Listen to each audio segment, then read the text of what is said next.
Hi. ഈ ഒരു മൊമെൻറ്റിന് അല്ലെങ്കിൽ ഈ ഒരു നിമിഷത്തിന് വേണ്ടിയാണ് ഞാൻ ഇത്രയും വർഷങ്ങളായിട്ട് കാത്തിരുന്നത്. അത്രയും കാത്തിരുന്നിട്ടുണ്ട്. ഈഗിളുമായിട്ടുള്ള ഈ ഒരു ജേർണി തുടങ്ങിയിട്ട് ഒത്തിരി വർഷങ്ങളായിട്ടുണ്ട്. എനിക്ക് തോന്നുന്നു ആദ്യം ഞാൻ നന്ദി പറയട്ടെ എൻ്റെ ദൈവത്തിന് ഇങ്ങനൊരു അനുഗ്രഹം, ഇങ്ങനൊരു വീഡിയോ ചെയ്യാൻ എനിക്ക് അനുഗ്രഹം തന്ന എൻ്റെ ദൈവത്തിന് നന്ദി, 1000 നന്ദി. ഇന്നെനിക്ക് എൻ്റെ ജീവിതത്തിൽ ഏറ്റവും പ്രധാനപ്പെട്ട ദിവസം തന്നെയാണ്. കാരണം ഞാൻ നേരത്തെ പറഞ്ഞതുപോലെ ഈഗിളുമായിട്ടുള്ള ഈ ജേർണി തുടങ്ങിയിട്ട് ഒത്തിരി വർഷങ്ങളായി. ആൻസി മേഡത്തിനും ജൂലി മേഡത്തിനും അറിയാം. ഒത്തിരി ഞാൻ എപ്പോഴും ഓരോ തവണ റിസൾട്ട് വരുമ്പോഴും ഞാൻ ഏറ്റവും കൂടുതൽ ആഗ്രഹിച്ചതെന്ന് വെച്ചാൽ ഇത്രയും നല്ല ഇവരൊരു സ്റ്റാറ്റസ് ഇടുമ്പോൾ ഈ ആൻസി മേഡത്തിൻ്റെയും ജൂലി മേഡത്തിൻ്റെയും ഒക്കെ സ്റ്റാറ്റസ് കാണുമ്പോൾ ഞാൻ എപ്പോഴും വിചാരിക്കുമായിരുന്നു, ഇത്രയും നല്ലൊരു മേഡം, ഇത്രയും എഫോർട്ട് എടുത്ത് പഠിപ്പിക്കുന്ന ഇത്രയും നല്ലൊരു മേഡംസിന് ഒരു സ്റ്റുഡൻ്റ് എന്നുള്ള രീതിയിൽ ഇവർക്കൊരു നല്ലൊരു റിസൾട്ട് എനിക്ക് കൊടുക്കാൻ പറ്റുന്നില്ലല്ലോ എന്നോർത്ത് എനിക്ക് ഭയങ്കര സങ്കടമാണ്. അത് ഞാൻ മേഡത്തിനോട് പറയുകയും ചെയ്തിട്ടുണ്ട്.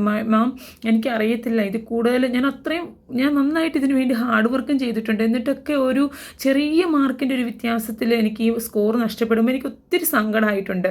പലപ്പോഴും ഞാൻ എനിക്ക് സങ്കടപ്പെടുന്ന ആ ഒരു നിമിഷത്തിലെല്ലാം ഞാൻ ആൻസി മേഡത്തിനെയും അതുപോലെ തന്നെ ജൂലി മേഡത്തിനെ എനിക്ക് തോന്നുന്നു ശല്യപ്പെടുത്തിയിട്ടുണ്ടെന്ന് എനിക്ക് തോന്നുന്നു. അതുപോലെ വിളിക്കുമായിരുന്നു.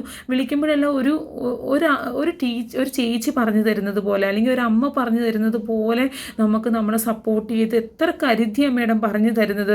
അതുപോലെ തന്നെ ക്ലാസ് അല്ലെങ്കിൽ മേഡം ചുമ്മാ പണിതുകൊണ്ടിരിക്കുമ്പോൾ മേഡം ഓർക്കുന്ന ഓരോ കാര്യം മേഡം അന്നേരം അപ്ഡേറ്റ് ചെയ്യുന്ന ആ മേഡം അത്രയും ആത്മാർത്ഥമായിട്ട് പഠിപ്പിക്കുന്ന 2 ട്യൂട്ടേഴ്സിൻ്റെ അടുത്താണ് ഞാൻ അവിടെ ചെന്ന് പെട്ടത്. എനിക്കറിയത്തില്ല, ദൈവാനുഗ്രഹം പോലെ എൻ്റെ ഒരു ഫ്രണ്ട് വഴിയാണ് ഞാൻ ഈഗിളിൽ ചെല്ലുന്നത്. ഉറപ്പായിട്ട് അന്ന് തൊട്ട് തുടങ്ങിയ ജേർണിയാണ്. ഞാൻ വേറെ എങ്ങും പോയിട്ടില്ല. കാരണം ഇത്രയും ട്രസ്റ്റഡ് ആയിട്ട് നമുക്ക് പോകാൻ പറ്റിയ വേറൊരു സ്ഥലവും ഉണ്ടെന്ന് എനിക്ക് തോന്നുന്നില്ല. അത്രയും നല്ല രീതിയിലുള്ള ക്ലാസ്സാണ്, അത്രയും ആത്മാർത്ഥതയാണ്. സ്വന്തം മക്കൾ എങ്ങനെയാണ് ഒരു എക്സാം എഴുതുമ്പോൾ തീർച്ചയായിട്ടും ഒരു എക്സാം പാസ്സാവണമെന്ന് അവർ വിചാരിക്കുന്ന ആ ഒരു ആത്മാർത്ഥതയിൽ 2 പേരും ഒറ്റയ്ക്ക് നിൽക്കുമ്പോൾ നമുക്ക് എങ്ങനെ ഇട്ടിട്ട് പോരാൻ തോന്നും. അതാണ് എനിക്ക് ഏറ്റവും കൂടുതൽ പ്രചോദനമായത്.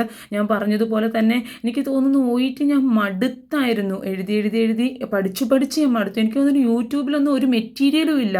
ഈ മേഡംസ് ആണെങ്കിലും ക്ലാസ് എടുക്കുമ്പോൾ ഞാൻ ചെയ്യാത്തൊരു മെറ്റീരിയൽ എനിക്കിട്ട് തരാൻ വേണ്ടി അവർ ഒത്തിരി കഷ്ടപ്പെട്ടിട്ടുണ്ട്.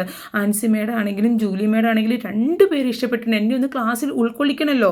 അപ്പോൾ ഇവർക്ക് ഞാൻ ഇതുവരെ അറ്റൻഡ് ചെയ്യാത്ത ഒരു ടോപ്പിക്ക് എന്നെ പഠിപ്പിക്കണമെന്ന് വിചാരിച്ച് ഇവർ ഒത്തിരി വർക്ക് ചെയ്തിട്ടുണ്ടെന്ന് എനിക്ക് തോന്നുന്നു. അതൊക്കെ എനിക്ക് കണ്ടപ്പോൾ എനിക്ക് ശരിക്കും സങ്കടം വന്നിട്ടുണ്ട്. ഇവർക്കൊരു റിസൾട്ട് ഞാൻ കൊടുക്കുന്നില്ലല്ലോ, ഇവർ ഇത്രയും എന്നെ ട്രസ്റ്റ് ചെയ്തിട്ട് എനിക്കൊരു റിസൾട്ട് കൊടുക്കാൻ പറ്റുന്നില്ലല്ലോ എന്ന് വിചാരിച്ച് ഞാൻ ഒത്തിരി കരഞ്ഞിട്ടുണ്ട്. പക്ഷേ ഫൈനലി നമുക്കൊരു സമയമുണ്ട്. ഉറപ്പായിട്ട് ആ സമയത്ത് നമ്മൾ ഒരു സാധനം അല്ലെങ്കിൽ ഒന്ന് നമ്മൾ ആഗ്രഹിച്ചാൽ അതിനുവേണ്ടി നമ്മൾ പ്രയത്നിച്ചാൽ അതിന് ദൈവം ഉറപ്പായിട്ട് നിങ്ങൾക്ക് തരും. അതുകൊണ്ട് ആരും പ്രതീക്ഷ കൈവിടരുത്. പ്രാർത്ഥിക്കുക, അതുപോലെ തന്നെ പഠിക്കുക. നിങ്ങൾക്ക് ചെയ്യാൻ പറ്റുന്നത് നിങ്ങൾ ചെയ്യുക. എന്നിട്ട് ദൈവത്തിനോട് പ്രാർത്ഥിച്ചോ.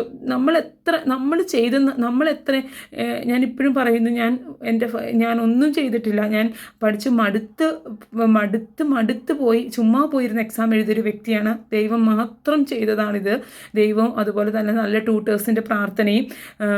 എനിക്കറിയില്ല, ഈഗിൾ എന്നെ സപ്പോർട്ട് ചെയ്തത് പറയാൻ എനിക്ക് വാക്കുകളില്ല. അതുപോലെ ഈ 2 മേഡംസിൻ്റെയും കയറങ്ങളിൽ ഞാൻ എത്ര നന്നായിട്ട് അവരെന്നെ സപ്പോർട്ട് ചെയ്തെന്ന് എനിക്ക് പറയാനറിയില്ല. ഉറപ്പായിട്ടും മാം ഈ പറയുന്നതിനേക്കാൾ കൂടുതൽ നിങ്ങൾ ഡിസേർവ് ചെയ്യുന്നുണ്ട്. അത്രയും നല്ലതായിരുന്നു നിങ്ങളുടെ ക്ലാസ്.